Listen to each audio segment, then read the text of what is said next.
Does rent to rent still work as a strategy? This is something I get asked quite a lot. Some people believe that rent to rent is now finished and no longer works as a strategy, and other people swear by it. In this video, I want to share with you my thoughts on rent to rent and also why I'm returning a rent to rent property that we have. So let's go and have a look at the property.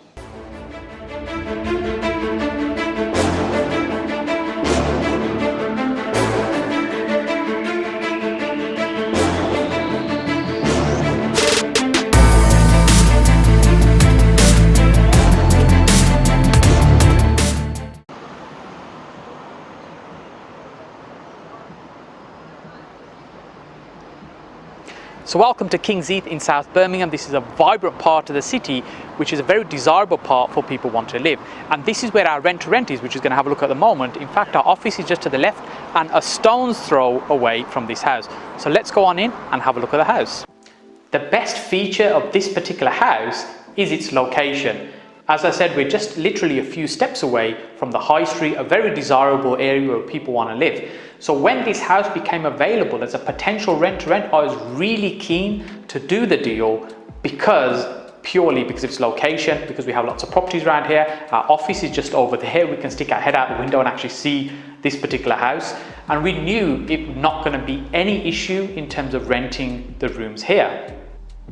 The original layout for this house was 4 bedrooms, 2 reception rooms, a kitchen, a utility room and 2 bathrooms with a small garden at the back. So perfect layout for what we're looking for. Obviously, to maximize the rent, what I wanted to do is create the 6 rooms. So we took the large bedroom upstairs at the front of the house and created 2 smaller rooms from that. So they weren't huge rooms. All the rooms in this house aren't actually huge in terms of bedrooms, but the biggest selling point, as I mentioned earlier, is its location. It's very desirable because people want to live in this specific location, so they'll compensate by taking a slightly smaller room.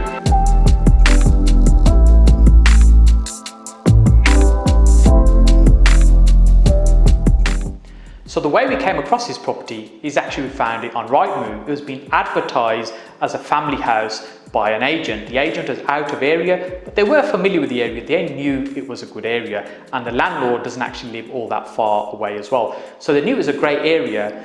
And when we came to look at it and have a chat with them about a long-term let, they were open to the idea of us taking our long-term let. The challenge was they were struggling in terms of people wanting to take it on because it was not in the best of condition. Right now, when you'll have a look, even now, you'll say, well, actually, it doesn't look amazing.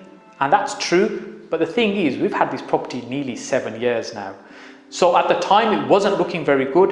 And the idea was we'd take it on, improve it, run it as a HMO for the period of time that we have it. So we agreed a lease of just under 7 years to take on this property, and for that time we were going to be able to run it as a HMO. And we also spent a reasonable amount of money on the property. In fact, we probably spent about £12,000 on the property, which I know what you might be thinking, that's crazy. Why would you spend £12,000 on a house you don't own and you only simply have control over for a period of time? But hear me out, make sure you watch this video all the way to the end, then I'm going to tell you about how much money this property has made us during the time that we've had it. We've agreed a lease of just under 7 years with this particular property and a monthly payment of £650, which is actually not bad at all for a 4-bedroom house in this part of Birmingham. Now, when it was originally advertised, because the property was in a little bit of a state, the agent was struggling to find a family that would take it on because it wasn't really a great family home at that particular time, which is why it worked out really well for us. And the agent was more than happy to shift it on. The landlord was delighted that we were going to spend some money on their property, make it better than it is, and have a guaranteed rent for nearly 7 years. If rent to rent is such a great strategy, then why am I in this empty house that I'm about to hand back? Well, let me drill down and tell you about the numbers and how this deal has worked.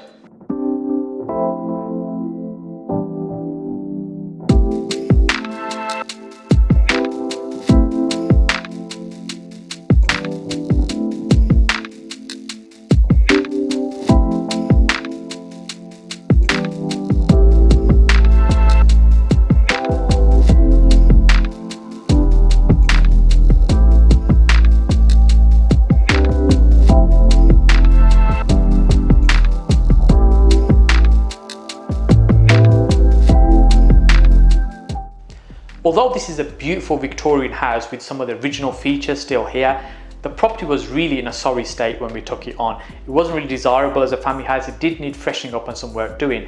And so some of the things that we've done here work-wise, just to make it a little bit nicer, is we fitted a new kitchen. It's not an amazing kitchen, but it's a nicer, more practical kitchen for what we're going to use it for. We also changed all the floor coverings, so new carpets, laminate floor on the ground floor, laminate floor, carpets on the first floor. It's a two-story property. And then we also decorated throughout as well. As you can see, amazing magnolia and white. So keeping it nice and simple and neutral, decorated throughout, but also then stripped and refitted both of the bathrooms. So essentially we fitted a kitchen, 2 bathrooms, redecorated throughout, as well as getting the property compliant with things like the emergency lighting and the interlinked smoke detection system as well. The other expense we had was a boiler, which didn't happen immediately, but we needed to replace the boiler. I think it was 2 or 2.5 years into the property, we fitted a replacement boiler as well. So this minor refurb or medium refurb, if you like, that we did when we took the property on, as I said, nearly 7 years ago. So it's already starting to look a little bit dated now. But what it was really about is making it clean, tidy, functional, and making the most of the location that we have. So the kitchen is like an entry-level kitchen that we put in, the bathroom, just nice tiles. They're starting to look a little bit dated now, but for that time, I'd say it was a little bit trendy to have the bathroom kitted out the way we did. It's effectively having 2 workable showers. That's what really people are interested in. We find in HMOs, people are not generally interested in taking baths, and it's much more better use of space as well to have the showers, power showers to use. Other things that we've done in the property also is making sure we've got very fast internet installed, a good Wi-Fi connection. We put digital TV points throughout the house as well by having a digital TV on the roof, and aerial points going into the individual rooms with a booster system as well to make sure we've got a good connection there. And of course, as well as furnishing the house as well, so all the bedrooms, the lounge space that we had, so nice big TV we had in the lounge with the sofas and a dining table. Then in the bedrooms we have the bed, the wardrobe, the chest, the desk. All these things were also put into the house as well as the white goods, so such as your fridges, washing machine, tumble dryers, and other small appliances as well.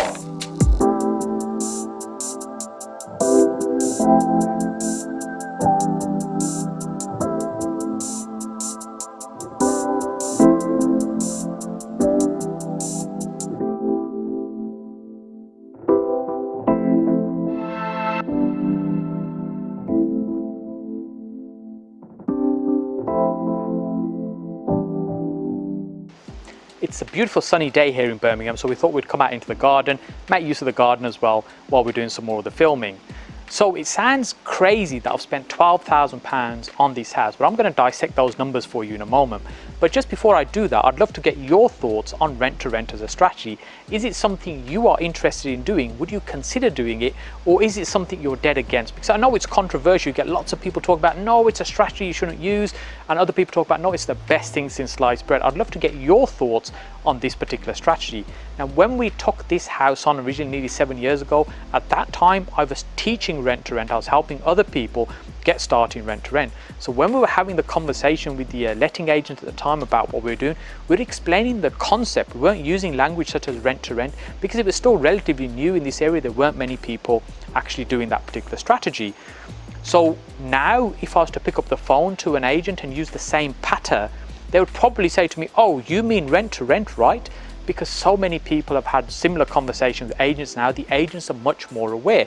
In fact, so much so that they want to charge a higher rent. It's very unlikely I'd ever be able to get a house like this again for £650 a month in an area like this. In fact, if I just let this out as a family house right now, I'd probably get £950,000, maybe even £1,100.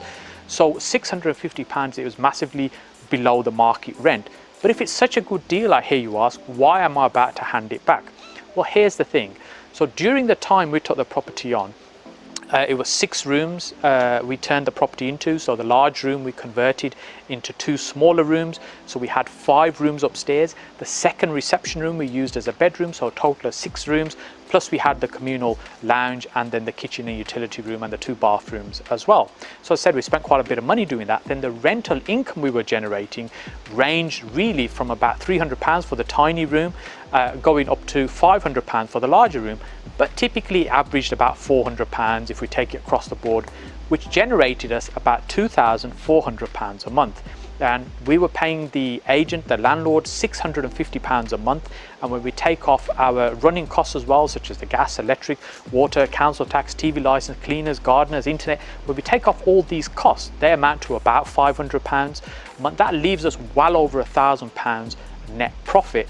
That means each year we own the property, it was generating us over £12,000 a year in net profit from this house that we don't own, that we put a huge amount of money into initially, that people tell us we're crazy doing. But actually 1 year, the whole project paid for itself. However, during October 2018, I just remember the date, there were some changes in the way licensing works and HMOs in Birmingham. Because it's a 2-story house, it doesn't require a license.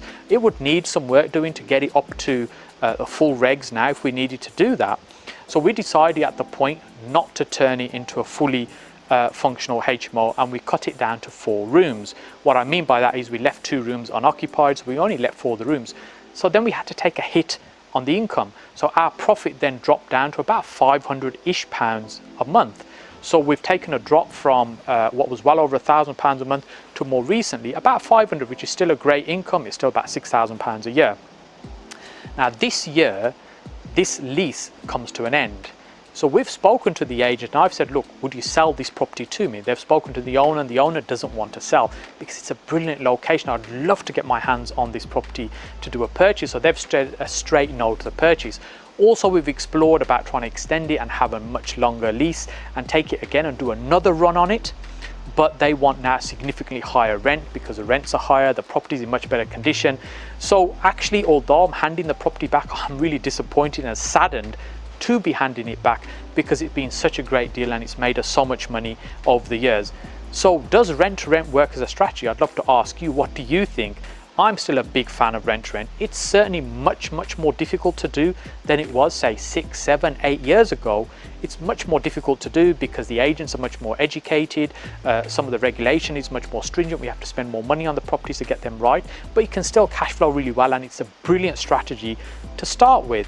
But just like all property strategies, they might not be easy to do. They might be simple in principle, but they require work and effort.